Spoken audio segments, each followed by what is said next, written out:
Oke, selamat pagi. Assalamualaikum warahmatullahi wabarakatuh. Kembali lagi di channel Mad Arif Prawibowo. Pada kesempatan kali ini kita coba akan membuat tutorial tentang siklus refrigerasi ya. Jadi nanti kita akan ada studi kasus di mana contohnya akan kita buat tahapannya, bagaimana cara interpolasi pada tabel refrigerasi ya. Oke, langsung saja kita buka modulnya ya. Di sini teman-teman bisa lihat ya. Di sini adalah tabel atau ini adalah grafik ya.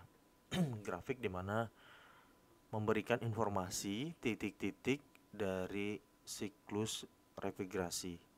Jadi yang di area orange ini adalah area superheated P4 ya. Lalu di sini di titik garis yang merah ini, garis yang putus-putus merah adalah garis uap jenuh. Lalu di garis putus-putus yang biru ini adalah garis cair jenuh, dan di area warna yang biru ini adalah area subcooled liquid ya. Subcooled liquid. Lalu pada di dalam area grafik ini, di dalam area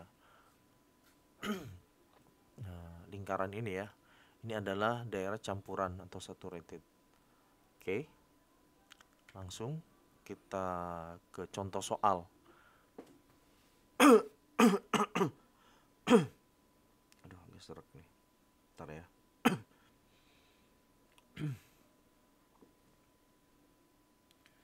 Jadi di sini ada sebuah contoh di mana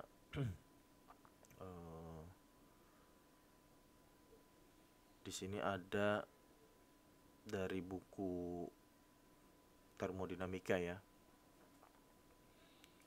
Jadi dari buku termodinamika di sini ada sebuah contoh tentang refrigerasi. Jadi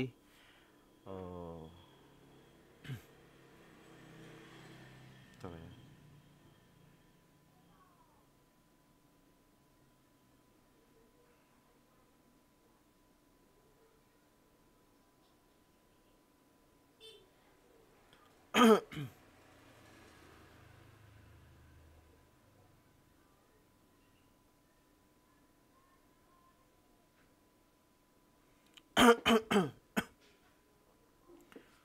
Oke, jadi saya minum dulu bentar. Oke, jadi ada sebuah refrigerasi ya. Ini sebuah refrigerasi menggunakan refrigerannya itu 134A sebagai fluida yang berfungsi pada operasi siklus pendingin kompresi uap ya. Jadi kompresi uap di sini dengan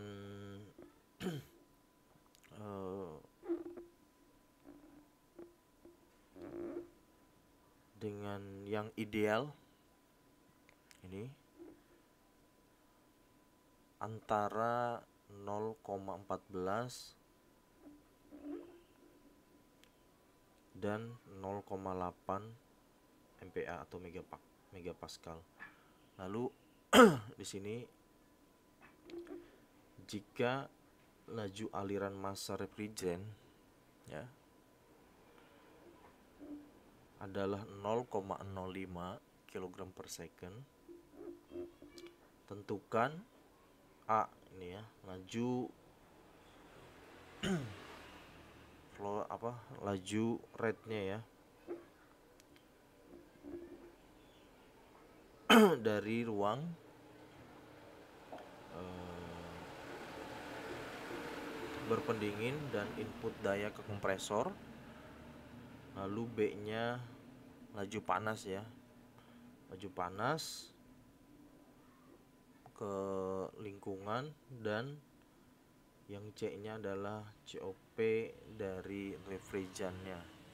Nah, teman-teman bisa lihat di bawah ini ada grafik ya, diagram TS, di mana titik poin 1, poin 2, poin 3, dan poin 4.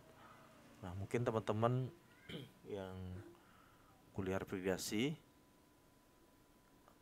itu mungkin sudah familiar terhadap diagram TS ini. Jadi ini tadi yang grafik ya, yang tadi sebelum slide sebelumnya. Jadi titik poin 1 ini, jadi teman-teman harus pahami di mana titik-titik ini berposisi ya. Jadi kalau titik 1 ini, kalau teman-teman lihat di grafik yang kanan ini, jadi titik 1 ini disebut saturated vapor ya.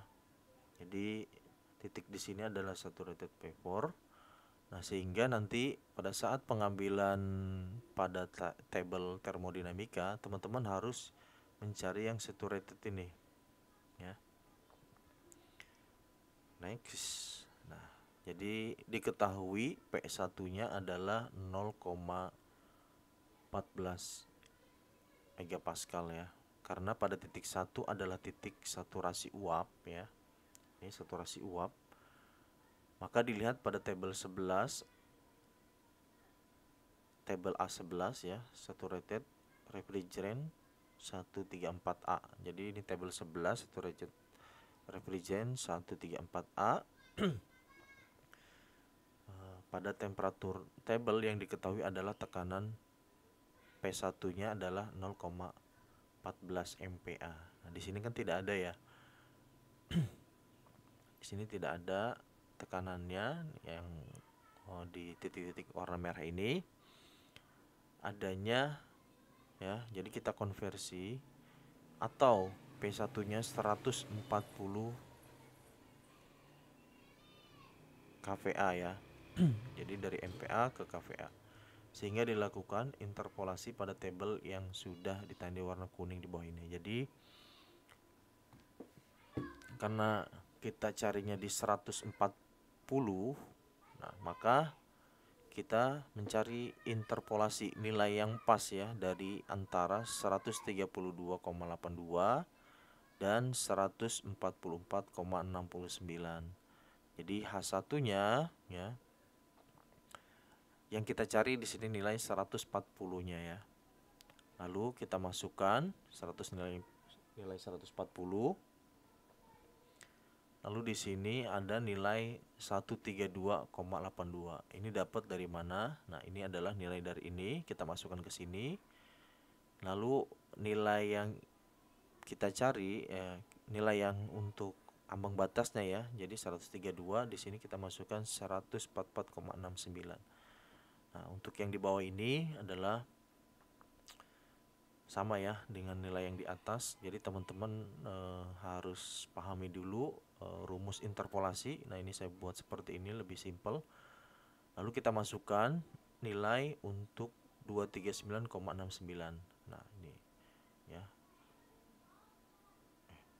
Nih sebawahnya 239,69, lalu diambil dengan nilai 238,41 ya. Lalu di depannya ini disamakan ya, 238,41, sehingga didapatlah dari nilai ini semua. Jadi ini ditambah di dalam kurung ya, kurung buka, lalu ada kurung buka lagi, sehingga didapat nilai entalpinya, nilai H1-nya itu di 239,154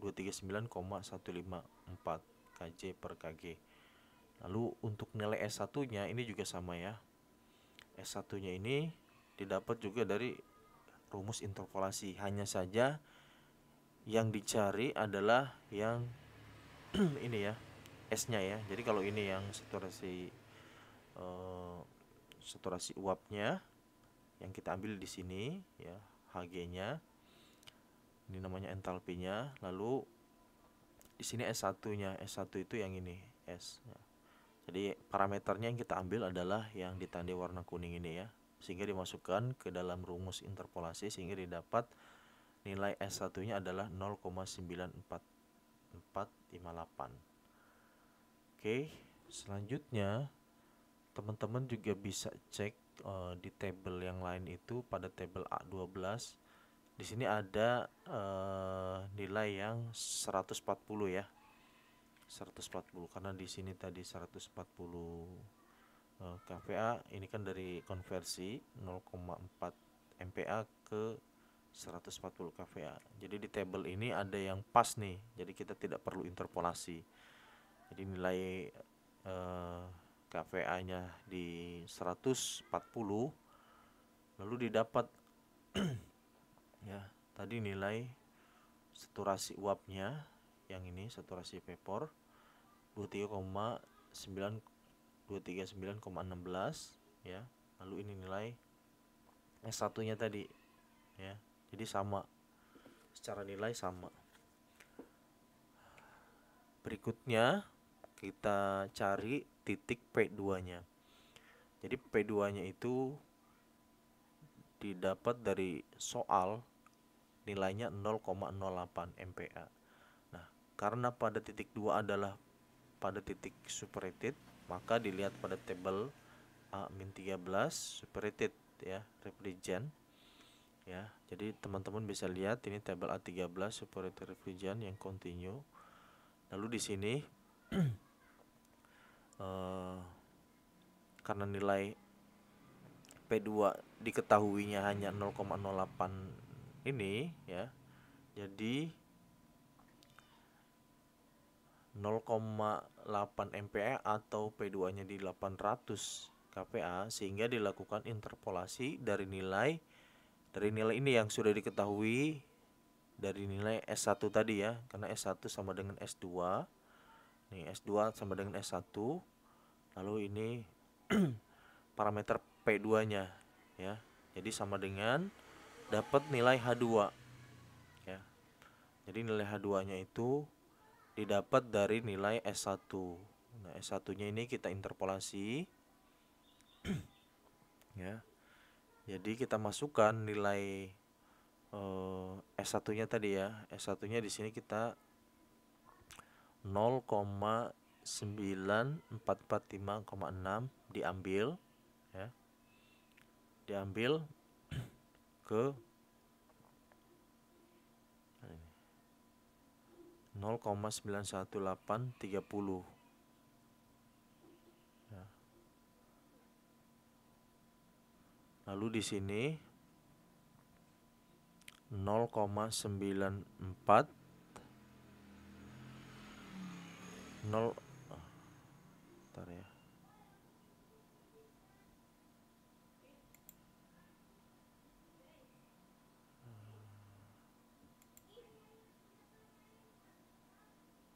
Oh, nggak ada. Bentar.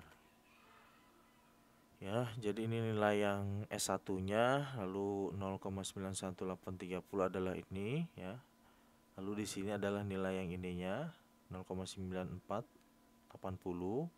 Lalu ini sama. Lalu ini dimasukkan nilai yang di depannya ya. 276 nilai H-nya ya. 276,45. Ini nilai H-nya ya.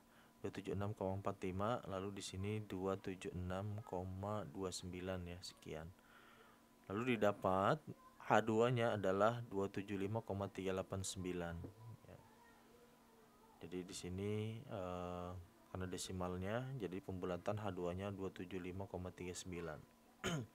Ini didapat dari nilai P2 ya, parameter P2 sama dengan S2 sama dengan S1, didapatlah nilai H2-nya. Oke, jadi teman-teman harus perhatikan ya, karena pada titik 2 ini adalah superheated. Kalau lihat di grafik ini, titik 2 itu masuk ke titik area superheated vapor atau disebut superheated uap. Nah, next. Sekarang diketahuinya P3-nya juga sama pada soal, karena titik 3 adalah titik jenuh cair atau saturasi liquid ya. Jadi kalau teman-teman lihat di sini titik 3 ya. Di sini ada nih titik 3 ya. Di sini. Jadi ini kan ada di area campuran, dan di sini tadi masuk ke tiganya mana nih? Ke titik jenuh cair atau saturasi liquid ya. 3. Oke. Lalu dilihat pada tabel A-13 seperti refrigerant ya, diketahui tekanannya sama seperti sebelumnya, sehingga dilakukan interpolasi dari nilai, nah ini nilainya nilai yang di bawah ya harusnya. Jadi karena ini yang kita cari adalah 800 ya, ini saya belum ganti. Ini nilainya yang kita cari, parameternya adalah 800. 800 ini ya kPa. Lalu kita masukkan ya 800 yang dicari. Nah, lalu antara 770,64 kita masukkan ke sini, dan ambang batasnya 15,85. Sehingga kita masukkan nilai parameter entalpinya ya, 96,48 dan 93,58, sehingga didapat nilai H3 nya 95,462 ya. Jadi teman-teman harus perhatikan titik-titik ini ya, titik 3 nya ini. Jadi didapat 95,462. Nah, karena pada titik 4 sama ya, pada titik 3 artinya dari sini ke sini ini sama, tidak ada perubahan. Jadi titik jenuh cairnya atau saturasi liquidnya, maka dilihat pada grafik di bawah ini pada titik garis vertikal. Jadi maksudnya dari 3 ke 4 ini sama sebenarnya ya. Maka H3 nya sama dengan 0,8 sama dengan 95,47 ya, sama seperti sebelumnya. Ini 95,4, ini 62, ini jadi pembulatan ke-7. Lalu H4 sama dengan H3 ya. Nah, ini nilainya sama jadinya. Karena secara titiknya dia tidak ada perubahan di diagram TS ini. Oke. Nah, kalau teman-teman bisa lihat di sini ya, dari 3 ke 4 ini sama juga, tidak ada perubahannya. Maka diketahuinya untuk nilai A. Nah, ini rumusnya.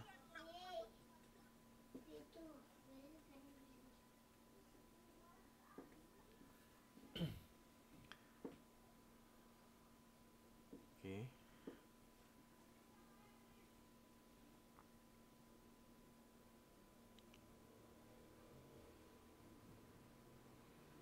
Jadi kalau kita lihat